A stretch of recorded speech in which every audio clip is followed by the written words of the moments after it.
오늘은 정부가 추진하고 있는 주택 공급 개혁에 대해 다뤄보려고 합니다. 현재 한국의 부동산 시장은 수년간의 가격 급등과 공급 부족 문제로 인해 많은 사람들이 주택 구매에 어려움을 겪고 있는데요. 윤석열 정부는 이러한 문제를 해결하기 위해 다양한 주택 공급 정책을 제안하고 있습니다. 과연 이 정책들이 어떻게 한국의 주택 시장에 영향을 미칠지, 그리고 우리 생활에 어떤 변화를 가져올지 함께 살펴보겠습니다.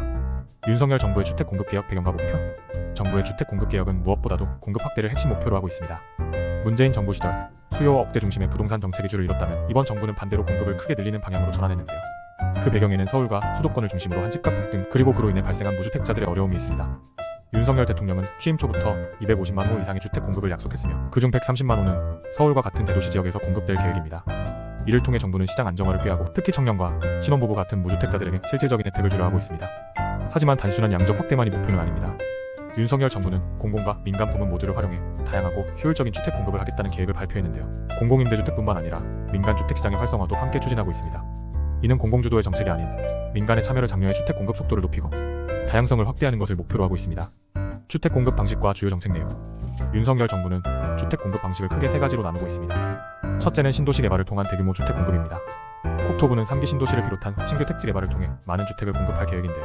이를 통해 서울과 수도권의 주거 밀집 문제를 완화하고 교통 인프라 확충과 연계된 주거 단지를 조성할 예정입니다. 둘째는 도심 재개발과 재건축 활성화입니다. 기존의 도시 지역에서 노후된 주거 환경을 개선하고 용적률 완화 및 규제 완화 등을 통해 주택을 더 많이 공급할 수 있도록 지원하는 것이죠. 특히 서울의 주요 지역에서 재건축이 활발하게 이루어지면 주택 공급은 물론 지역 경제 활성화에도 긍정적인 효과를 기대할 수 있습니다. 그러나 이 과정에서 발생할 수 있는 투기 문제와 지역, 주민 간 갈등을 어떻게 해결할지가 큰 과제로 남아 있습니다. 셋째는 지방의 소도시 및 중소도시 지역에도 주택 공급을 늘리는 정책입니다. 서울과 수도권에만 집중된 주택 수요를 분산시키기 위해 지방에서도 양질의 주택을 공급하고 청년층과 젊은 가족들이 지방에서 정착할 수 있도록 각종 혜택을 제공하는 방안입니다. 재개발 재건축 규제 완화와 민간주도 주택 공급. 윤석열 정부는 특히 재개발과 재건축 규제를 완화하는 데 큰 비중을 두고 있습니다. 이는 민간주도 주택 공급을 활성화하기 위한 핵심 전략인데요. 기존에는 재건축 초과이익 환수제나 안전진단 강화 등 각종 규제로 인해 재건축이 지연되거나 무산되는 경우가 많았습니다. 하지만 이번 정부는 이러한 규제들을 완화해 시장 참여를 독려하고 주택 공급 속도를 높이려 하고 있습니다. 예를 들어 재건축 안전진단의 기준을 완화하고 용적률을 상향 조정해 더 많은 세대가 들어설 수 있도록 하고 있습니다. 이는 시장에서 긍정적인 반응을 얻고 있는데요. 재건축을 기다리던 많은 아파트 단지들이 다시 사업 추진에 나서고 있기 때문입니다. 또한 민간 건설사들의 참여를 장려하기 위해 각종 인센티브도 제공하고 있으며, 이는 단순히 주택 공급을 늘리는 것뿐만 아니라 건설 산업 전반의 활성화에도 기여할 것으로 보입니다. 다만 이 같은 정책이 모든 지역에서 동일한 효과를 거두지는 않을 것이라는 우려도 존재합니다. 일부 지역에서는 재개발 재건축으로 인한 투기 수요가 발생할 수 있고 결과적으로 주택 가격 상승을 부추길 수 있다는 지적도 나오고 있는데요. 이를 어떻게 통제할 것인지에 대한 구체적인 대책 마련이 필요해 보입니다. 청년 및 신혼부부를 위한 주거 정책. 윤석열 정부는 청년과 신혼부부를 위한 맞춤형 주거 정책도 추진하고 있습니다. 최근 몇 년간 급등한 집값과 전세가로 인해 많은 청년들이 독립적인 주거 공간을 구하는 데 어려움을 겪고 있는데요. 이를 해결하기 위해 정부는 다양한 지원 방안을 마련했습니다. 가장 대표적인 것이 청년 원가 주택과 역세권 첫집 공급입니다. 청년 원가 주택은 건설 원가에 가까운 가격으로 주택을 공급해 청년들이 보다 쉽게 내 집 마련을 할 수 있도록 돕는 정책입니다. 특히 역세권과 같은 입지 좋은 곳에서 저렴한 가격으로 주택을 제공해 교통 접근성이 뛰어난 주거 환경을 제공하는 것이 목표입니다. 또한 신혼부부들을 위한 특별 공급 확대와 함께 주택 구매 시 낮은 금리의 대출을 받을 수 있도록 금융 지원을 강화하고 있습니다. 이를 통해 신혼부부들이 경제적인 부담을 덜고 안정적인 주거 환경을 마련할 수 있도록 돕고자 하는 것이죠. 주택 공급 개혁의 한계와 과제. 하지만 윤석열 정부의 주택 공급 개혁에도 해결해야 할 과제가 많습니다. 먼저 빠른 공급 확대를 위해 규제를 완화하고 민간의 참여를 독려하는 것은 긍정적일 수 있지만, 그로 인해 부동산 시장의 투기 세력이 다시 활개칠 가능성이 높습니다. 재개발 재건축 사업에서의 투기 수요를 억제하지 못하면 오히려 집값이 더 오를 수 있다는 우려도 나오고 있죠. 또한 지방의 주택 공급 확대가 실제로 효과를 거둘 수 있을지에 대한 의문도 제기됩니다.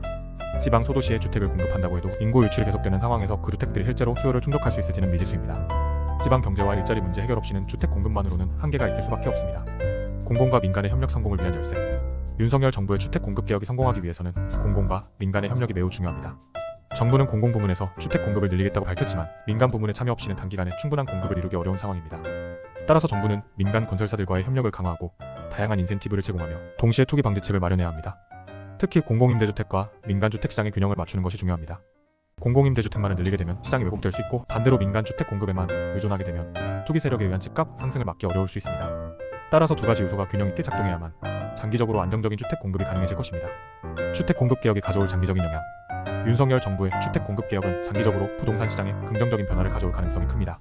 공급이 늘어나면 자연스럽게 수요와 공급의 균형이 맞춰지면서 집값이 안정될 가능성이 높기 때문이죠. 또한 청년층과 신혼부부를 대상으로 한 맞춤형 주거 정책은 사회 전반에 걸쳐 더 안정적인 주거 환경을 제공하게 될 것입니다. 하지만 이러한 변화가 단기간에 나타나기는 어려울 수 있습니다. 부동산 시장의 특성상 정책이 시행되고 그 결과가 나타나기까지는 시간이 필요합니다. 따라서 정부는 단기적인 성과보다는 장기적인 관점에서 꾸준한 주택 공급을 이어가야 하며 투기 세력에 대한 감시와 규제를 소홀히 하지 말아야 합니다. 결론 윤석열 정부 주택 공급 개혁의 성공 가능성. 윤석열 정부의 주택 공급 개혁은 부동산 시장 안정화와 주거 복지 향상을 목표로 하고 있으며 공급 확대를 통한 장기적인 변화를 꾀하고 있습니다. 하지만 이 과정에서 해결해야 할 과제도 분명 존재합니다. 특히 재개발 재건축 규제 완화가 투기 문제로 이어지지 않도록 철저한 관리가 필요하며 지방의 주택 공급 정책이 실제 수요를 반영하는지에 대한 고민도 필요합니다. 결국 이 개혁의 성공 여부는 공공과 민간의 협력 그리고 정부의 지속적인 감시와 관리에 달려있다고 할 수 있습니다. 윤석열 정부가 이러한 요소들을 잘 조율해 나간다면 장기적으로 한국의 주택시장에 긍정적인 변화를 가져올 수 있을 것입니다. 오늘 영상이 유익하셨다면 구독과 좋아요는 영상 제작에 큰 힘이 됩니다. 감사합니다.